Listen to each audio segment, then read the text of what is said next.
One main scale division of a vernier calipers is a centimeter and nth division of the vernier scale coincides with n minus 1th division of the main scale। बोला गया है कि main scale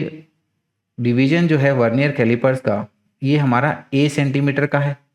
और यहाँ पर vernier scale का जो nth division है वो हमारे मेन स्केल के n माइनस 1th डिवीजन के साथ कोइंसाइड कर रहा है। The least count of the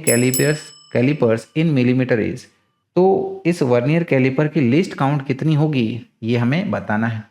तो देखिएगा डियर स्टूडेंट्स, यहाँ पर हमें बोला गया है कि n vernier scale division is equal to n minus 1 main scale division. तो यहाँ से हम लोग कह सकते हैं हमारा एक vernier scale division in terms of main scale division हो जाएगा, इस n को यहाँ पर डिवाइड में कर दीजिएगा तो यानी कि आ जाएगा n माइनस 1 अपॉन में n into main scale division.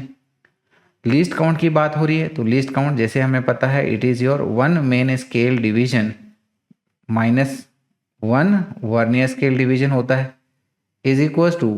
ये हमारा 1 main scale division minus 1 vernier scale division कितना आया था, ये इतना आया है, that is n minus 1 upon n main scale division. So it is n minus 1 upon में n मेन स्केल डिवीजन हो गया।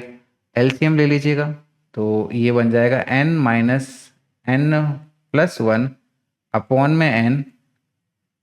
मेन स्केल डिवीजन, यानी कि ये आ रहा है हमारे पास में 1 main scale division divided by n और एक मेन स्केल डिवीजन कितना है a सेंटीमीटर के बराबर, so it is a centimetre bye n हो गया। लेकिन हमें तो फाइनली आंसर मिलीमीटर में बताना है तो 1 सेंटीमीटर में हमारा 10 मिलीमीटर होता है, यानी कि ये बन जाएगा हमारे पास में a by n into 10 millimeter, या फिर हम लोग बोल सकते हैं इसको it is equal to 10a by n millimeter, इस प्रकार से। ठीक है, तो ऑप्शन के हिसाब से ऑब्जर्व करें तो हम लोग देख सकते हैं हमारा ऑप्शन डी जो है एकदम सही आंसर है।